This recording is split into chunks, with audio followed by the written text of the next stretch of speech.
11h30, 13h. Christophe Bordet sur Europe 1. Et à 12h16 sur Europe 1, nous continuons de parler de ce drame à Échirolles où un homme a été retrouvé mort dans une voiture brûlée. 2 vidéos glaçantes pour revendiquer le meurtre. Nous en parlons avec vos chroniqueuses Christophe, Véronique Jacquier, Sabrina Medjeber et vos invités au téléphone Axel Ronde, porte-parole du syndicat de police CFTC, et Alberto Randazzo, secrétaire départemental de l'Isère pour le syndicat de police Alliance Police. Et vous, auditeurs d'Europe 1, vous réagissez au 01 80 20 39 21. Ben oui, vous pouvez nous appeler. D'ailleurs, si vous habitez dans l'agglomération de grenobloise Grenoble, et que vous vivez ces situations complètement invraisemblables, vous êtes témoin de ces situations, appelez-nous pour nous raconter, parce que évidemment, ça nous intéresse d'entendre, pardon, mais c'est malheureux à dire, mais on en est là, c'est la vraie vie des gens, quoi. Je veux dire, c'est complètement hallucinant. On a envie de vivre en paix, on ne peut pas vivre en paix dans tout un tas de quartiers dans ce pays. C'est extraordinaire, quand même, on en est là aujourd'hui, et même si la police fait son travail, comme le disait Alberto Randazzo, secrétaire départemental police Alliance pour l'Isère il y a un instant et qui est toujours avec nous, et bien malheureusement, on n'y arrive pas. Et d'ailleurs, Alberto, moi j'ai encore une question pour vous, c'est quels sont vos moyens d'agir ? Là, on a vu, il y a ces vidéos qui sont en cours d'authentification, où on voit la mort en direct, quand même absolument invraisemblable une fois de plus. Quels sont vos moyens d'action pour tenter de retrouver, évidemment, ceux qui sont à l'origine de tout ça ?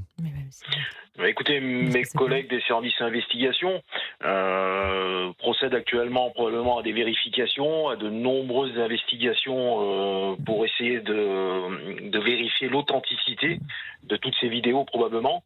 Ce qui est certain, c'est que tous les services d'enquête sont à pied d'œuvre dans une telle affaire, et je ne doute que tous mes collègues vont faire le maximum pour retrouver tous ces éléments. Néanmoins, ce que je voulais préciser également, c'est qu'Alliance Police Nationale réclame depuis des mois des effectifs supplémentaires dans tous les services d'investigation à Grenoble qui aujourd'hui, pour certains, sont à l'agonie.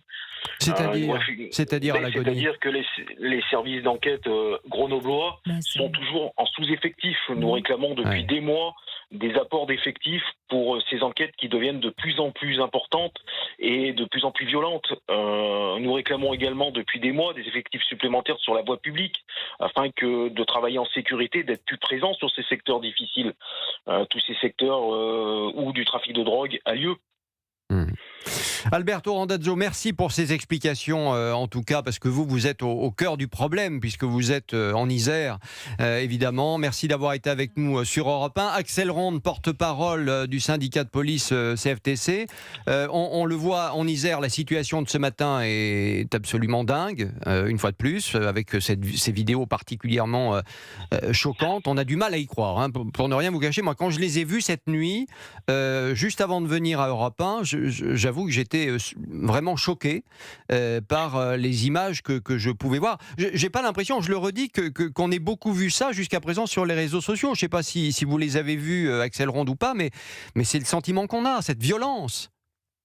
Oui, complètement. Ce sont des vidéos qui sont quasiment inédites dans notre pays. C'est vrai qu'on avait plutôt l'habitude de voir ça avec l'État islamique en Syrie, qui faisait aussi réciter des choses à ces pauvres personnes qui ont été exécutées. Vous avez la même chose maintenant dans nos rues, dans nos villes. Vous avez des personnes qui vont mettre en scène ces exécutions, ces barbecues, puisque c'est ça qu'on les appelle comme ça. Ça paraît dingue là aussi, oui, mais bon. Tout à fait.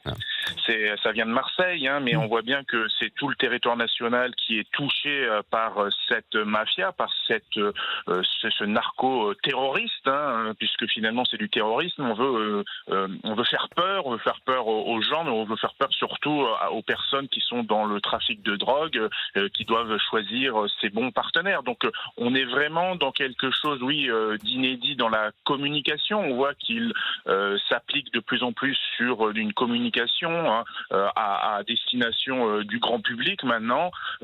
C'est quelque chose qui nous inquiète parce que des étapes et des paliers sont franchis quasiment chaque jour dans notre pays, dans l'horreur, et on bascule maintenant dans une utilisation massive d'armes à feu.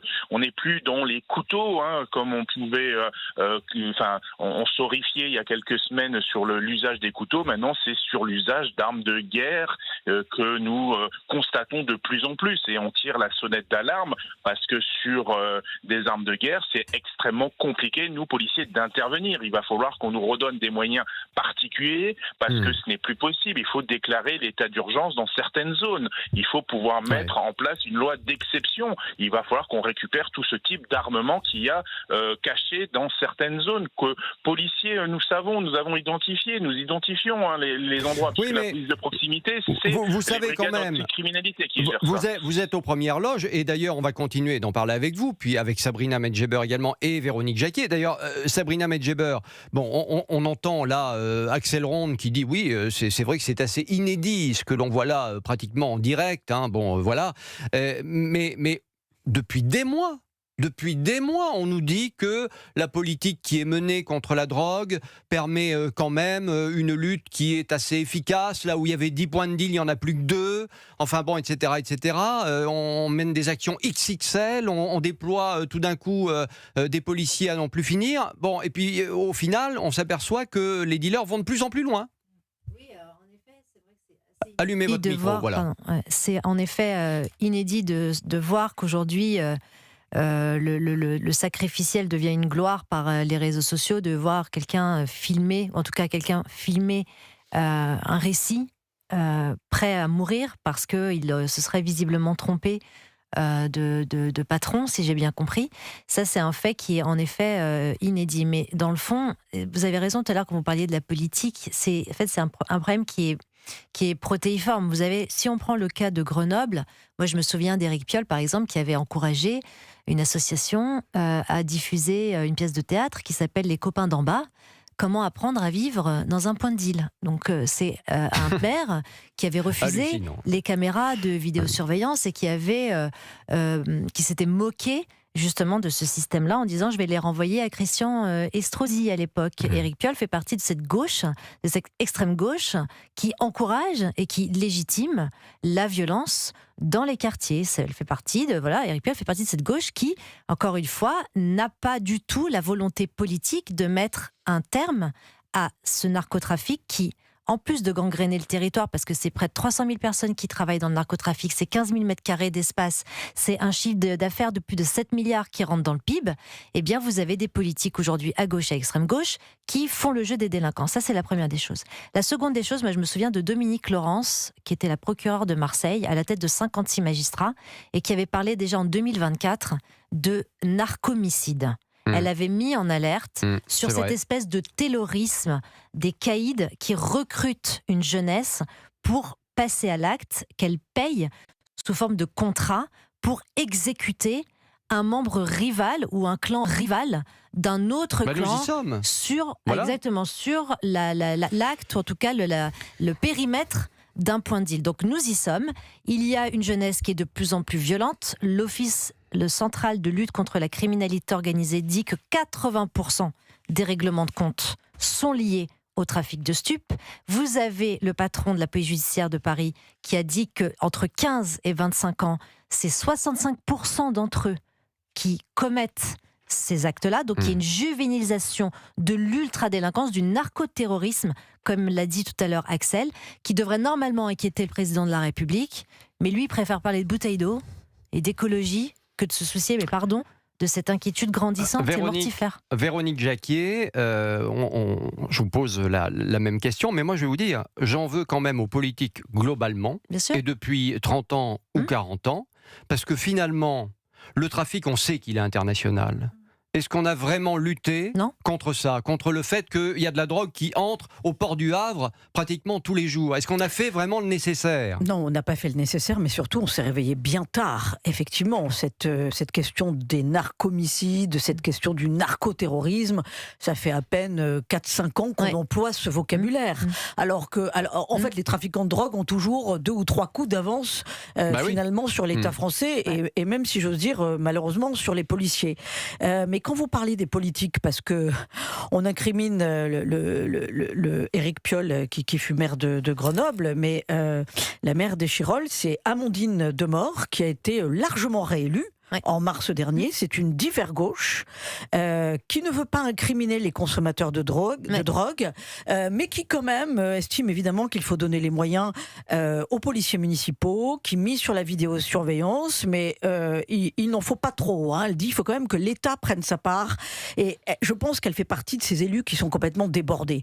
Débordés parce qu'on a changé de monde dans la gestion quand même de ces affaires de trafic de drogue. Sabrina Medjeber le disait, c'est 300 000 personnes qui vivent du trafic. 7 milliards d'euros de chiffre d'affaires, c'est le montant du budget de la justice. Tous ces gens qui vivent du trafic, pardon, mais c'est comme ça, la paix sociale dans les quartiers. Non, mais c'est la paix sociale. On n'y touche pas. Mais bien entendu, mais parce que ça nous obligerait à soulever des questions qui ne suscitent que de l'embarras, parce qu'on a affaire à des Français qui sont des Français de papier. Quand vous êtes un Français de cœur et d'âme, est-ce que vous avez envie de bousiller votre nation ou bousiller vos concitoyens en leur filant de la drogue? Il faut quand même reconnaître une chose. Là, on est dans les quartiers. Vous parlez des quartiers, mais vous allez à la campagne aujourd'hui, vous avez plein de gens qui ne sont pas forcément ce que vous dites des Français de papier, qui sont aussi des bons Français, et tout le monde participe un peu à l'histoire. Parce que vous comprenez, c'est plus facile.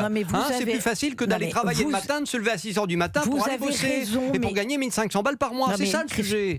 Mais voilà où on en est. Oui, mais Christophe Bordet, vous avez raison, mais parce que c'est un écosystème en soi, le narcotrafic. Et donc, on a changé de monde. Et il ne faut plus faire la guérilla. Il faut faire véritablement la guerre. Et moi, je reprends les mots d'Axel Ronde, il a complètement raison. Il faut un état d'urgence sécuritaire. Vous faites des descentes dans certains quartiers. Vous sortez tous les narcotrafiquants de certaines barres d'immeubles. Peut-être que ça aura lieu. Mais vous leur montrez que la force est du côté de l'État. En 2027. Parce que vous allez voir, parce que dans 10 ans, on va être obligé de construire des prisons comme au Salvador. Et c'est la seule chose qui va les intimider. Merci en tout cas à Axel Ronde, porte-parole du syndicat de police FTC, d'avoir été avec nous en direct sur Europe 1. Je vois que Christiane de Grenoble nous appelle également. Je vous propose qu'on l'écoute, juste après les infos, parce que c'est intéressant de savoir comment elle voit les choses, bien entendu, puisqu'elle habite a priori dans ce coin-là. Ah non, elle est à Lyon. Bon, elle n'est pas très loin, mais elle va nous raconter. Elle va nous raconter. À tout de suite sur Europe 1. Et comme Christiane, réagissez au 01 80 20 39 21, le numéro est non surtaxé. 12h28, vous écoutez Christophe Bordet et vous, et c'est sur Europe 1.